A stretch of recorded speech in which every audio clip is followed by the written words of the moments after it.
आप जैसा सज्जन कहीं नहीं है, आपके जैसा सरल मन कहीं नहीं है।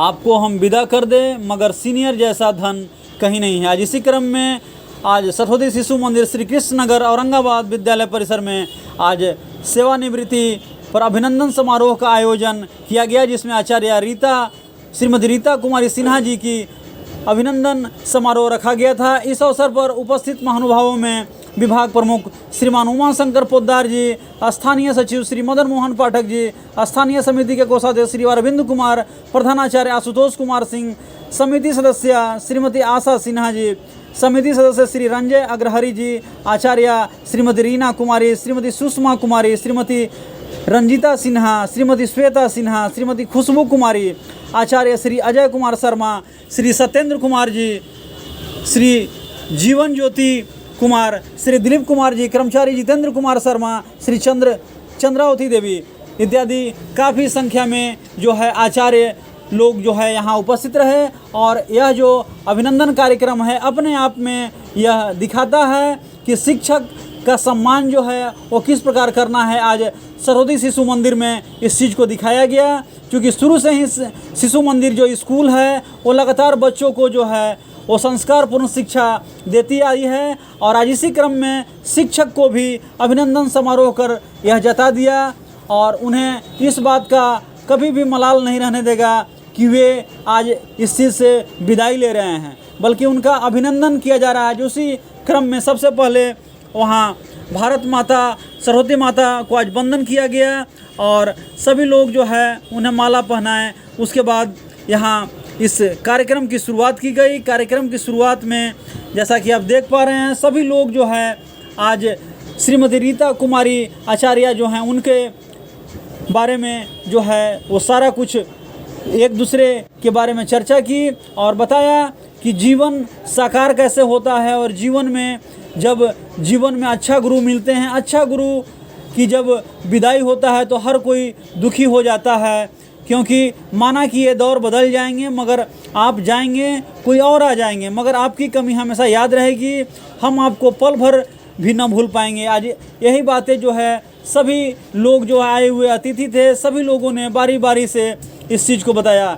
श्रीमान उमाशंकर पोद्दार जी ने बताया कि शिक्षक जो होता है समाज को एक जोड़ने का काम करता है और लगातार जो है इसी क्रम में आज शिशु मंदिर जो है लगातार बच्चों को हो या शिक्षकों को हो बिल्कुल सम्मानपूर्वक, बिल्कुल आदर्शपूर्वक, बिल्कुल संस्कार युक्त जो है शिक्षा प्रदान करता है। आज इसी कड़ी में समाज जो है बिल्कुल आगे बढ़ रहा है, बिल्कुल सनातनी प्रवृत्ति में जो है बच्चे सीख कर जाते हैं और वो समाज में एक नव निर्माण का कार्य करते हैं। और जैसा कि आप देख पा रहे हैं चित्र में सभी लोग जो है रीता सिन्हा को सम्मानित करते हुए, आइए जानते हैं क्या कुछ कहा इस अभिनंदन समारोह में लोगों ने।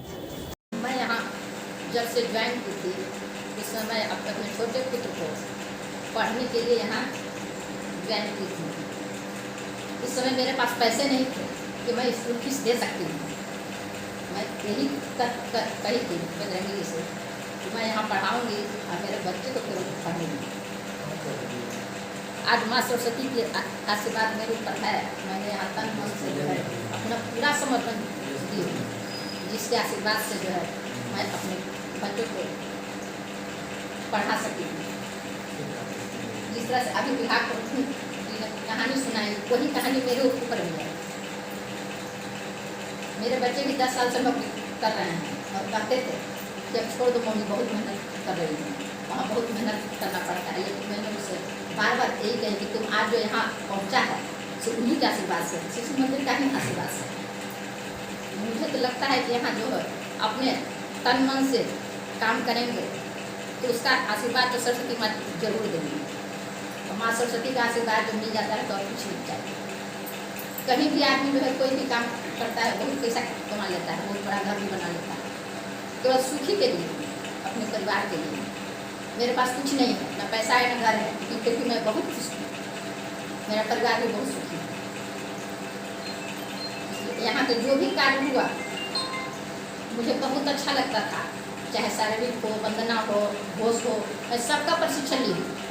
जो भी प्रधानाचार्य आए हैं मुझे भेजे, हमें गए हूँ, सब चीज़ का प्रशिक्षण ली हूँ, उसका और शारीरिक का, खेल का, योग का है, शिशुवाटिका का तो मैं 4 बार प्रशिक्षण ली हूँ। और प्रशिक्षण लेने के बाद जो है अपने बच्चों को जो है 100% देने के लिए तैयार रहती हूँ। और उसी का आशीर्वाद से आज मैं यहाँ पर ये सम्मान जो है पा रही हूँ। अगर मैं प्रतिदिन उठ कर भगवान से ही कहती थी कि मेरे कार्य से किसी को कष्ट नहीं पहुँचे, भगवान मुझे यही शक्ति दीजिए। अगर गलती से भी मेरे कार्य से अगर किसी को कष्ट हुआ हो तो मैं माफ़ी मांगती हूँ, बस। जो मैंने देखा, जो मैंने पाया, इसके आधार पर मैं बस इतना ही कहूँगा कि एक दौर समाप्त हुआ तो क्या हुआ, एक दौर समाप्त हुआ तो क्या हुआ, एक नए दौर की शुरुआत होनी है। इस दौर में भी कुछ अच्छी बातें थी, इस दौर में भी कुछ अच्छी बातें थी, उस दौर में भी बहुत अच्छी बातें हैं। बस मैं इसी पंक्ति के साथ आपको नमन करता हूँ और आशा करता हूँ कि आपका इस विद्यालय को आगे भी सहयोग मिलेगा। आपके अनुभव का हम लोग लाभ उठाएंगे और जब कभी भी आपकी ज़रूरत महसूस होगी आपको हम अपने बीच पाएंगे। इसी विश्वास के साथ आपको पुनः एक बार नमन करता हूं। यह एक प्रक्रिया है और उसी प्रक्रिया के तहत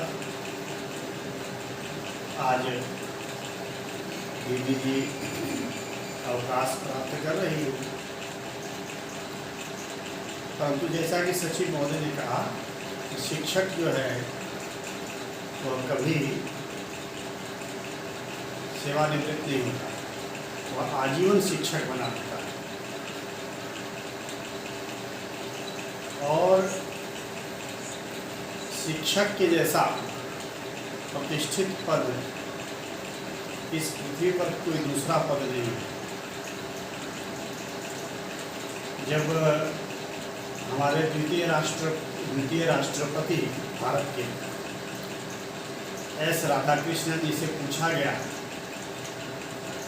कि अब तो आप राष्ट्रपति बन गए, तो आपको क्या लगता है ये राष्ट्रपति का पद ठीक था या एक शिक्षक का पद ठीक था? आप अपने आप को क्या कहलाना पसंद करें? तो राधाकृष्णन जी ने कहा कि मैं अपने आप को शिक्षक कहलाना अधिक पसंद करूँ, या फिर अपने साथ काम करने वाले जो शिक्षकेतर कर्मचारी हैं तो सब लोग एक परिवार की भांति मिलजुल करके रहते हैं। तो स्वाभाविक रूप से थोड़ा कष्ट तो होता है कि अब नियमित रूप से जिस प्रकार से कल से हम लोग मिलते जुलते थे, आपस में बातचीत करते थे, कभी नोक भी हो जाती थी, कभी किसी प्रकार का विषय आता था, एक लंबी चर्चा हो जाती थी, वो ऐसा अवसर नहीं मिलेगा। लेकिन इसका दूसरा पक्ष भी है। दूसरा पक्ष है कि अपने परिवार को ज़्यादा समय दे सके और जो कुछ भी कमी रह जाती थी विद्यालय के कार्य के कारण, व्यस्तता के कारण, घर पर कुछ काम रह जाते होंगे, अच्छा ठीक है अभी नहीं, फिर कभी देखेंगे जब समय मिलेगा तो अब उस कार्य के लिए पर्याप्त समय मिलेगा।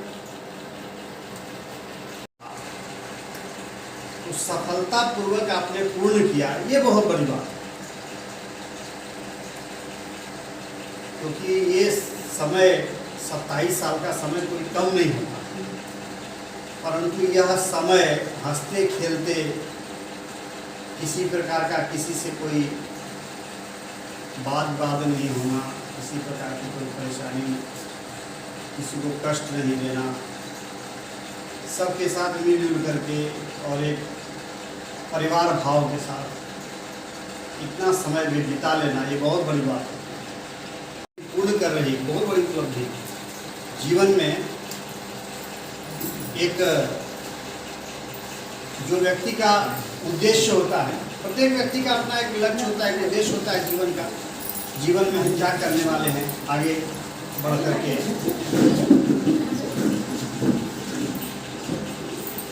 तो इनकी कार्यकलाप को मैं बहुत दिन से जान रहा हूँ।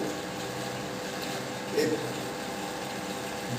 बड़े बच्चे को पढ़ा लेना तो बहुत बड़ी भारी बात नहीं है, जो पढ़ा हो बड़े बच्चे को पढ़ा लेगा, लेकिन छोटे बच्चे को पढ़ाना कितना कठिन है वो कम से कम आप सभी शिक्षक गण को निश्चित रूप से जानते होंगे कि कितना कठिन है। और संभवतः इस छोटे बच्चे को ही क्लास लेती थी। मुझे याद है, आप लोग को भी शायद याद हो, एक दिन अकस्मात हम इस विद्यालय में आए थे ये सोच के कि थोड़ा देखें कि पठन पाठन कैसा विद्यालय का हो रहा।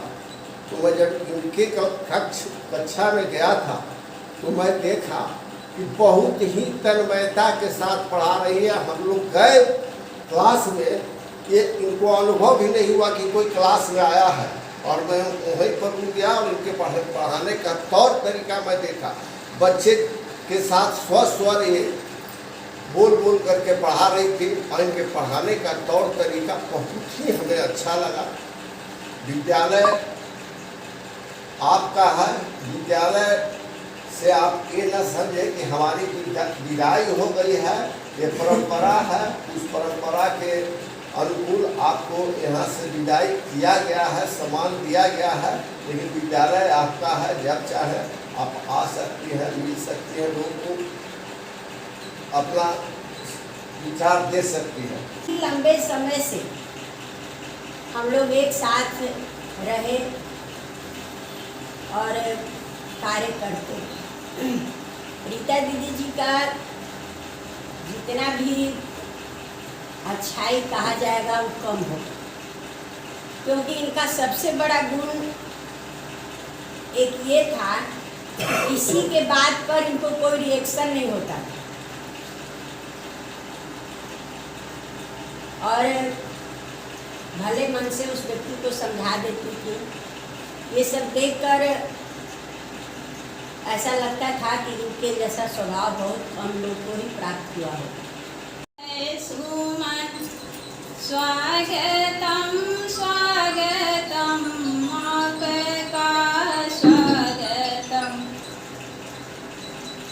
न है कंचन कलश न है थाली, न है हाथों में पुष्प की डाली। स्नेह स्नेह में